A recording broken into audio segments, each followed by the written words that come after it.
Canada's secretive interest in Sweden's 88 Gripen fighters didn't emerge overnight. This story has been unfolding quietly behind the scenes, away from media noise and political speeches. While most people believe Canada already committed fully to the F-35 program, powerful signals suggest something deeper, something that points toward a parallel plan developing silently. The Gripen E, Sweden's most advanced fighter, is suddenly being mentioned in restricted defense circles, and insiders are hinting that Canada might be opening a backdoor option that no one expected. For years, the Canadian government tried to portray the F-35 acquisition as final and irreversible. But the reality is more complicated. Canada's Arctic is changing rapidly, Russian air activity is increasing, and Ottawa urgently needs a fighter with high endurance, low operating costs, and reliable performance in freezing conditions. The Gripen E is practically built for this environment. Unlike the F-35, it can operate from remote runways, icy strips, and dispersed bases, the exact conditions Canada deals with in the north. This is one reason analysts believe a second fighter evaluation has been quietly revived.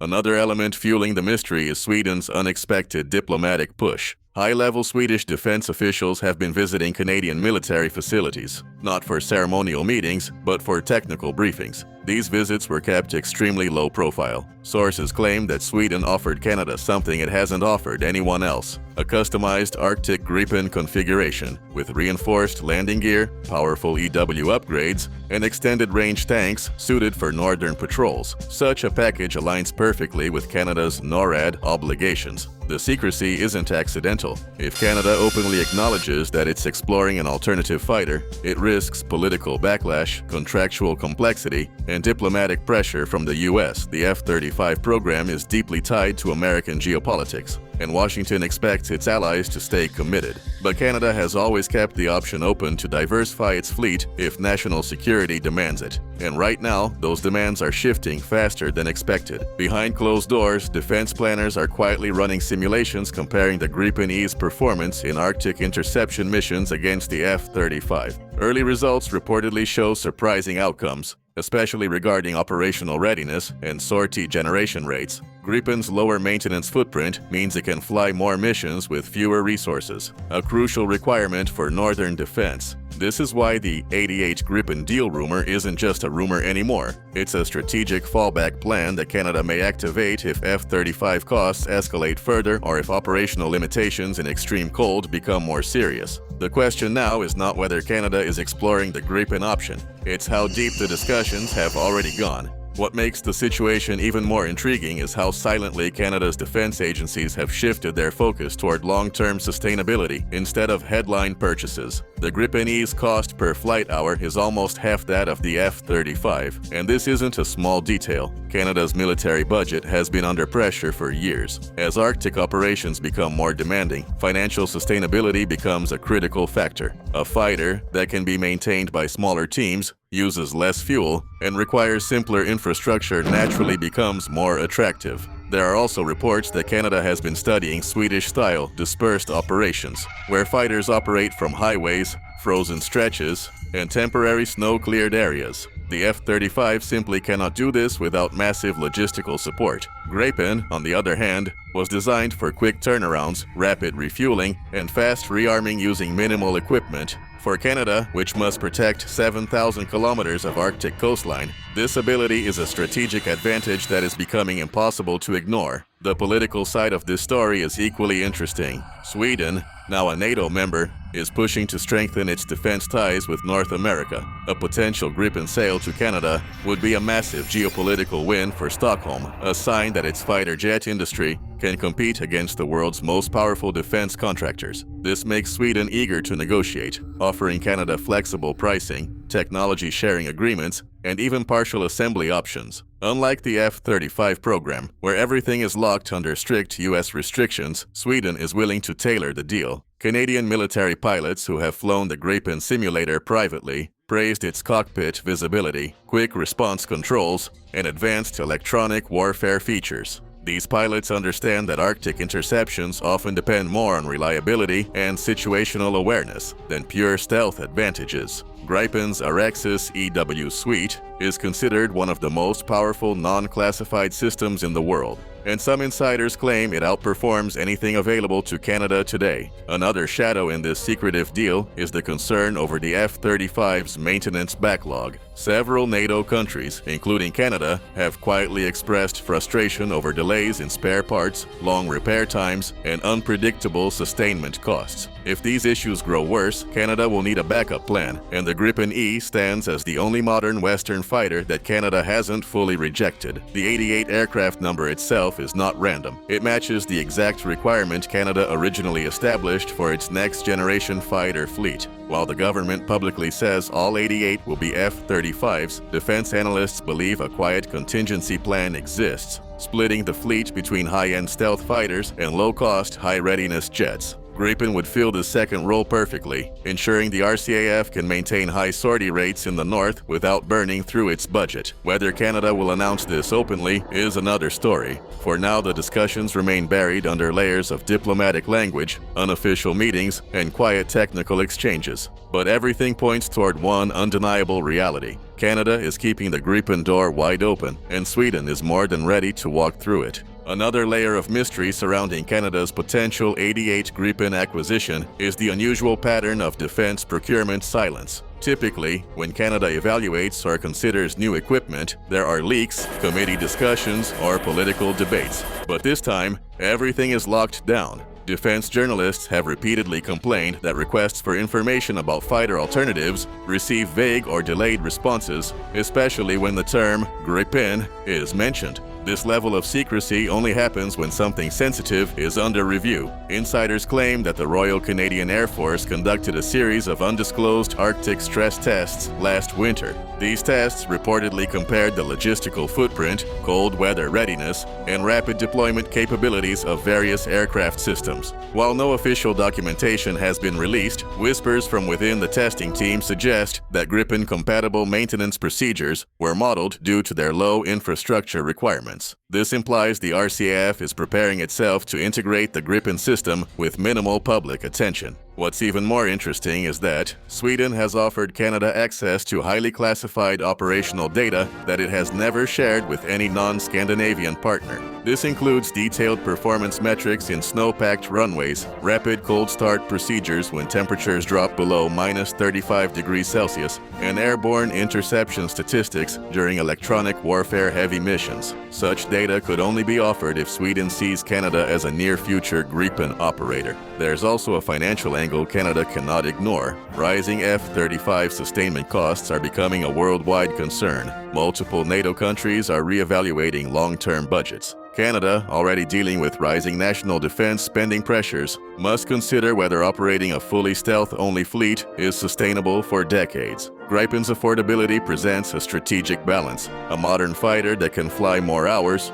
require smaller crews, and reduce strain on maintenance facilities that are already stretched thin. The strategic advantage becomes clearer when examining Canada's geography. The Arctic is not just cold, it is unpredictable, isolated, and expensive to operate in. A fighter that can take off from remote snow-cleared strips with minimal support offers operational power that stealth alone cannot guarantee. This capability is the backbone of Sweden's defense doctrine, and Canada faces similar threats and terrain. Adopting Gripen would allow Canada to mirror Sweden's highly effective dispersed defense strategy. At the international level, Sweden's negotiations with Canada have reportedly included cooperative defense production options. One scenario being quietly discussed is final assembly of components in Canadian facilities, potentially revitalizing parts of Canada's declining aerospace manufacturing sector. If this becomes part of the deal, it could create thousands of jobs, something no government would reject lightly, especially when facing public pressure for domestic economic growth.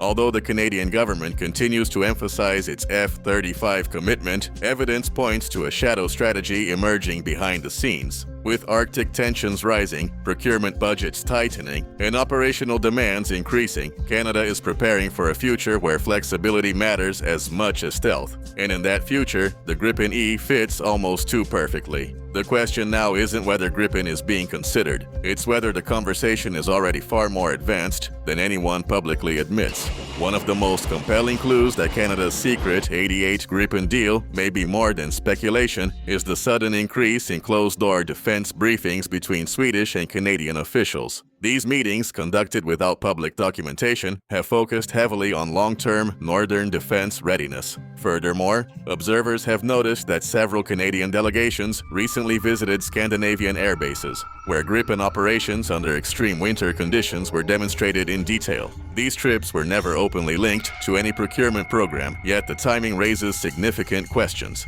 Canada's Arctic defenses are becoming more critical each year. Melting ice has opened new strategic pathways, and global competitors like Russia and China are increasingly active near northern territories. Canada needs a high-availability fighter to maintain constant patrols across vast, empty regions. Gripen's ability to fly frequent missions with minimal wear and lower fuel usage makes it uniquely suited for exactly this kind of duty. The F-35, while technologically superior in stealth and deep strike roles, is not optimized for high-frequency Arctic patrols without substantial logistical support. The Royal Canadian Air Force has already identified maintenance staff shortages as a long-term threat to operational readiness. Fighter fleets require extensive manpower, and the F-35's advanced systems demand specialized technicians that Canada struggles to retain. Gripen, built around modular, easy-to-service components, can be maintained by teams with less training, reducing dependence on foreign contractors. This aligns with Canada's goal of increasing self-sufficiency in northern bases, where external support is not always possible.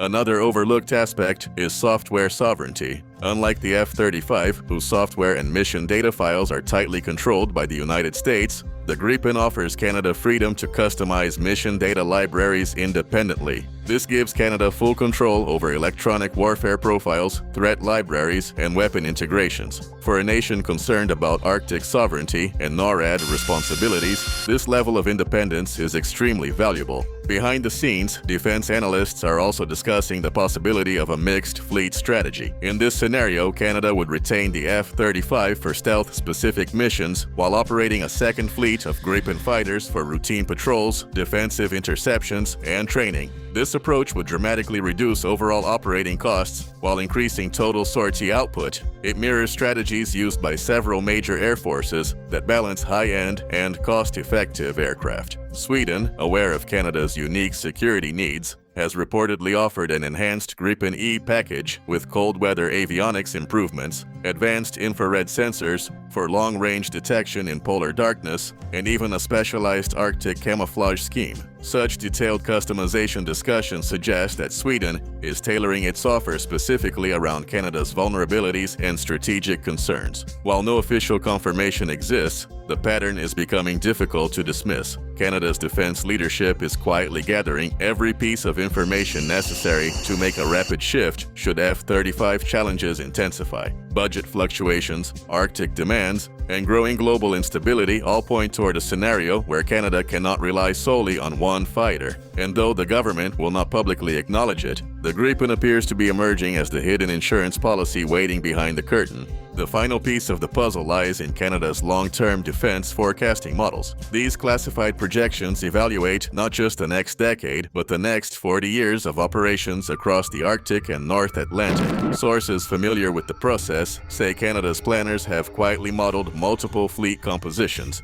and the Gripen repeatedly emerges as the most efficient option for sustained northern sovereignty patrols. This does not replace the F-35 but complements it, filling the operational gaps that stealth fighters were never designed to handle. Canada's northern infrastructure is aging and cannot support a purely F-35 dependent model without billions in additional upgrades. The F-35 requires specialized climate-controlled hangars, advanced power systems, and extensive runway maintenance. Gripen, designed for rugged environments, doesn't need such heavy infrastructure. It can operate from partially prepared runways, remote forward operating locations, and even temporary surfaces cleared by small engineering teams. This reduces the long-term financial burden on the Canadian government and allows rapid redeployment during emergencies. The industrial benefits of a potential Gripen partnership are equally significant. The Canadian aerospace industry has been searching for new opportunities as global competition increases. Sweden's offer reportedly includes joint development programs, technology transfer, and domestic assembly opportunities.